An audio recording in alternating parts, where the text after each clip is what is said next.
WildPressure APT targets industrial systems in the Middle East. ICS attack tools show increasing commodification. TrickMo works against secure banking. Microsoft warns of RCE vulnerability in the way Windows renders fonts. Click fraud malware has been found in children's apps sold in Google Play. DarkHotel attacks the World Health Organization. Ransomware hits Parisian hospitals and a British biomedical research firm. And more COVID-19 phishbait.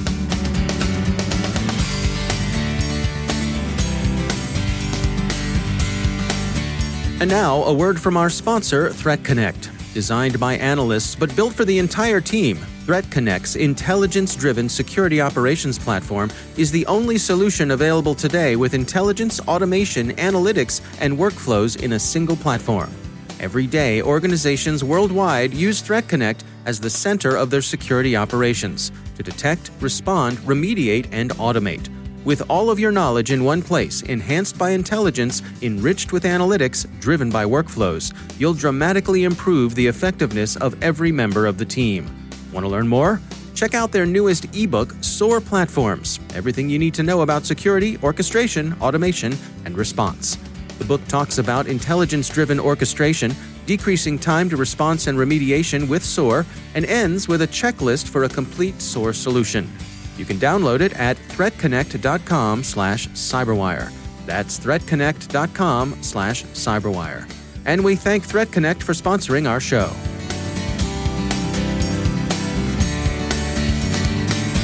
Funding for this CyberWire podcast is made possible in part by McAfee, security built natively in the cloud for the cloud, to protect the latest like containers, to empower your changemakers like developers, and to enable business accelerators like your teams.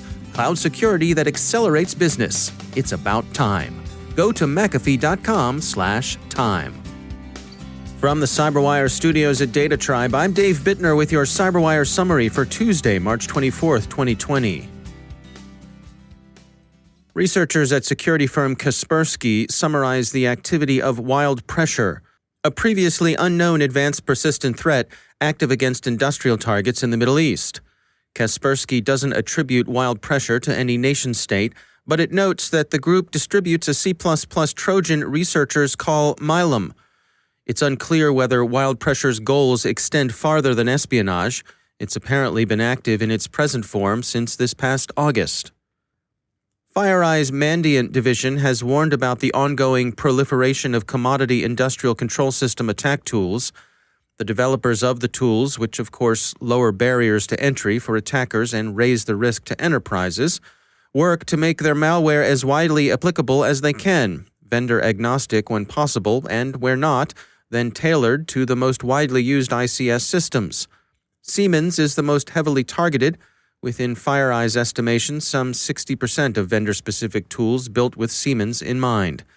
Products from Schneider Electric, GE, ABB, Digi International, Rockwell Automation, and Wind River Systems are also mentioned in dispatches.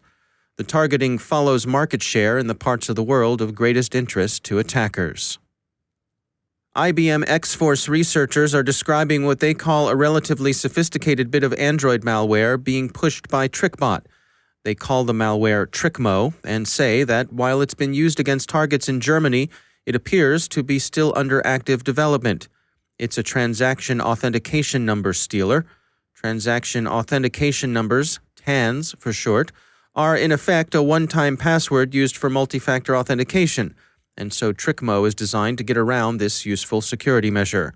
There are, of course, security measures in place to defeat TAN stealers, but TrickMo abuses Android accessibility features to identify and control the dialog screens Android uses to control permissions. Microsoft issued an advisory yesterday that cautioned against a remote code execution vulnerability in the Adobe Type Manager library used by Windows. Redmond classified the issue as critical and says it's observed some limited exploitation in the wild. They're working on a fix and expect to push it out in next month's Patch Tuesday. In the meantime, they recommend certain mitigations. Two things users might consider are disabling the Preview pane and Details pane in Windows Explorer, and also disabling the Web Client service. Researchers at security firm Checkpoint have identified 66 malicious apps in Google's Play Store. They're infested with a strain of click fraud malware called Tekya. The campaigns using Tekya are unusual in that they concentrate on apps designed for and marketed to children. Google removed most of these after Check Point disclosed them, but others were taken down by the criminal operators themselves once they realized the jig was up. Allan Liska is a senior analyst at threat intelligence firm Recorded Future. I spoke with him this week on the Recorded Future podcast about some of the specific security challenges organizations are facing in the midst of this global pandemic. Here's a segment from our conversation. Obviously, we know that attackers have ramped up their use of coronavirus or COVID-19 themed lures in their email, and they've been highly successful with that. I read a statistics from Domain Tools that one campaign in Italy they were tracking got a 10% click-through rate, which is unheard of for any sort of phishing lure. And it's because people they don't know what's going on. They don't have enough information. They're glued to their TV sets and they're fascinated by this. So if I am that person at my organization who is in charge of keeping things secure, and suddenly I'm faced with a huge percentage of my workforce working from home, they are outside of my firewall. They're outside the moat. I can no longer pull up the drawbridge. How do I prioritize handling that shift? What sort of things should I be working on? Normally, this is something that you'd have months or even a year to plan out and go on, and get implemented. You've had to do this in a week. There's going to be mistakes. There are going to be holes. There's going to be problems that people run through. And that is going to create other problems. So you'll have support problems because you'll have an overwhelmed support staff that is suddenly fielding 10, 20 times more calls than they normally do. You'll also have employees that have trouble getting things set up. And so they may try to do workarounds, which means you could expose sensitive data. So there's all kinds of potential problems there. And then, as with the COVID-19 example, because of all the confusion and uncertainty, employees may actually be more likely to click on a phishing email, especially one that purports to be from your IT team. Because right now you're probably expecting a lot of communication from your IT team. And so, you get an email that says VPN instructions, open this Word document. So you open it and it turns out you've installed something malicious on your desktop that now connects in. The best thing that you can do to sort of answer your original question is have a very well-documented plan that's communicated as early as possible, and then have backup plans if those don't work. So in other words, send out to your newly minted workforce, here are the steps you need to do to get connected. Only follow advice that comes from this specific email address. Don't ignore anything that is, company name -support@gmail.com or anything like that. So warn people that these may be coming. So you do need to be adaptable, in security and IT right now. Understand the real world problems that people are having and give them the tools they need to do their job and feel confident that they're doing it in a secure way. That's Allan Liska from Recorded Future. You can check out the rest of our conversation on the Recorded Future podcast, hosted by yours truly. That's at recordedfuture.com/podcast. The World Health Organization has disclosed that it was subjected to cyber attack by the DarkHotel group, Reuters reports. The attackers, who were after credentials, were detected around March 13th, and the WHO says the attack was unsuccessful. It's not clear whom DarkHotel works for, but they have a long record of cyber espionage, mostly against Russian and East Asian targets, but hitting many other countries as well. There's been some musing over the years that DarkHotel may have some connection with either Chinese or North Korean services, but that attribution is too circumstantial and speculative. The group does show the kind of resources and patience one normally associates with a nation-state intelligence agency, especially since its goals seem to consist largely of espionage, but in any case, the group's origins and masters remain, as reports call them, shadowy. Remember when the Maze, Doppelpaymer, and Netwalker ransomware gangs told Bleeping Computer that healthcare targets were off limits? Yeah, well, we didn't believe it either.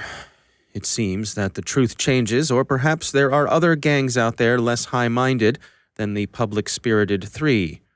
L'Express says that France's CERT reported that Paris hospitals sustained an inconvenient but unsuccessful ransomware attack Sunday.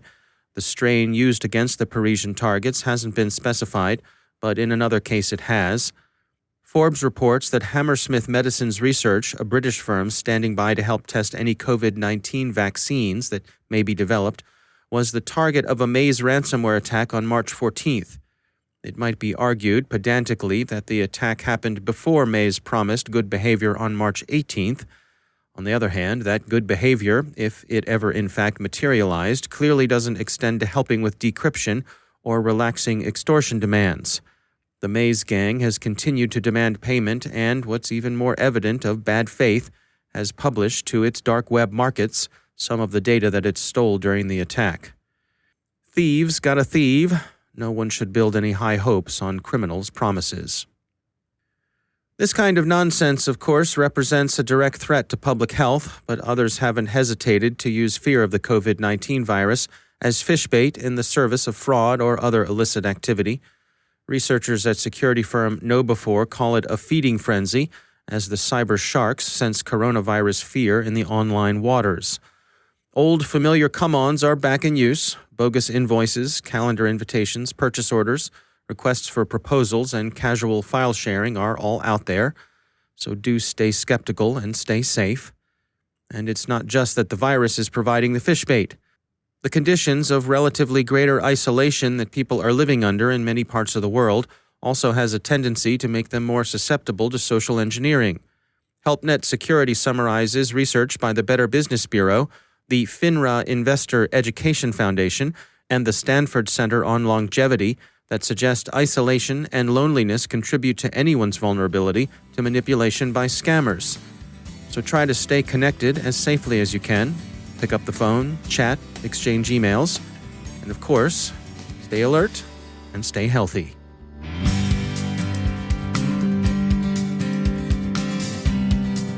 And now, a word from our sponsor, KnowBe4. Email is still the #1 attack vector the bad guys use, with a whopping 91% of cyber attacks beginning with phishing. But email hacking is much more than phishing and launching malware. Find out how to protect your organization with an on-demand webinar by Roger A. Grimes, KnowBe4's data-driven defense evangelist. Roger walks you through 10 incredible ways you can be hacked by email and how to stop the bad guys. And he also shares a hacking demo by KnowBe4's Chief Hacking Officer, Kevin Mitnick. So check out the 10 incredible ways where you'll learn how silent malware launch, remote password hash capture, and rogue rules work, why rogue documents, establishing fake relationships, and compromising a user's ethics are often so effective, details behind clickjacking and web beacons, and how to defend against all of these. Go to knowbe4.com/10 ways and check out the webinar. That's knowbe4.com/1 and 0 WAYS. And we thank KnowBe4 for sponsoring our show.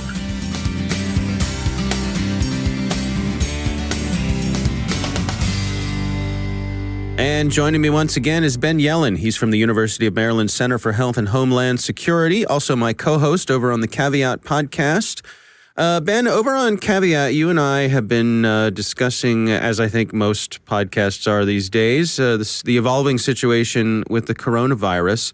But we've been hitting specifically on some of the issues that deal with civil liberties. You had an article that came by you wanted to draw attention to. This is about a surveillance company deploying what they're calling coronavirus detecting cameras in the U.S. What's going on here? Yeah, so this was an article from the motherboard page at Vice. It's about a company called Athena Security. It's previously sold systems to both public and private sector clients where they claim to use artificial intelligence to identify items in video feeds like knives and guns. So you can see, for example, how that would be particularly useful at public venues, places like airports, theaters, etc., but also could be very useful for the government as well, including at government facilities. They are claiming now that they have developed technology to use thermal imaging to measure whether people in a public place have a fever. They are using this imaging to measure people's temperature, and they claim to be able to measure within a half degree of reality of that person's actual temperature. And, there are potential consequences to this technology. A person goes out in public, they have a fever above, whatever that 100.4 is that would indicate that they potentially have the coronavirus. And, because this fever would indicate that they're positive, they might face some sort of quarantine and isolation order. So there are certainly some civil liberties implications of this. Yeah, how interesting how our perspectives can change when it comes to these sort of privacy issues when faced with a legitimate emergency. Absolutely. I heard yesterday in Maryland that they were going to close down the locations where they measure vehicle emissions and might turn them into drive-through testing centers. And I was ecstatic at that news. I thought it was an excellent idea. We already have the infrastructure in place for cars to come by and for people, to either take the coronavirus test or be screened for their temperature. This is something that 3 or 4 weeks ago would have seemed absolutely outlandish. You could have thought of conspiracies about the government, conducting a mouth swab on every single person in the state and putting them into some sort of DNA database. And that would have felt extremely scary. But, we're living through particularly scary times. This is a true pandemic, public health emergency. And at least my instant reaction to that news was not to have any concerns about civil liberties, but was to be pleased that perhaps we could ramp up our testing capabilities so that we could better identify who has this virus and we could isolate those people while allowing everybody else to return to some semblance of normal life. It's interesting as the federal response has been, I suppose, if I'm being generous, I could say slow, that the states have really stepped up here. As a resident of Maryland, it's been comforting to see that our governor, our leadership, they've been doing everything within their power to step up. And I think that's something we're seeing nationwide. That's interesting to me when we look at sort of, the structure of our nation. You and I have talked many times about how things sort of break out between the feds and the states. And we're seeing that play out in real time here with this. Yeah, it's quite an experiment in federalism. States retain police powers. So they've given up some of their powers to the federal government as part of Article 1 of our Constitution. But everything else, those powers to protect the health, safety, and welfare of citizens, those powers are retained at the state level. And because of that, states have very broad public health emergency powers. They can demand mandatory quarantine and isolation. They can and have in many states shut down large businesses like bars and restaurants and casinos. They can demand the closure of schools. In the state of Maryland, I know that the governor could even seize private property for public use if that public use was for some sort of public health emergency. States are doing the best that they can, but there are some things that do require strong, robust federal action. There's something called the Defense Production Act. It is a Korean War era law where the government could actually compel companies to manufacture certain products that are necessary to confront an emergency. And there's been some discussion about forcing companies to abandon whatever else they're manufacturing and focusing on producing, for example, N95 masks, surgical masks, or testing kits for the COVID-19 virus.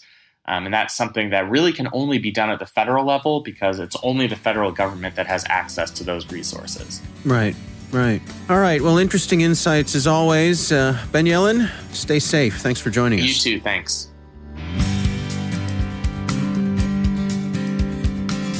And that's the CyberWire. For links to all of today's stories, check out our daily briefing at thecyberwire.com. And for professionals and cybersecurity leaders who want to stay abreast of this rapidly evolving field, sign up for CyberWire Pro. It will save you time and keep you informed. Listen for us on your Alexa smart speaker, too. Thanks to all of our sponsors for making the CyberWire possible, especially our supporting sponsor, Observit, a Proofpoint company and the leading insider threat management platform. Learn more at observit.com. The CyberWire podcast is proudly produced in Maryland out of the startup studios of Data Tribe, where they're co-building the next generation of cybersecurity teams and technologies.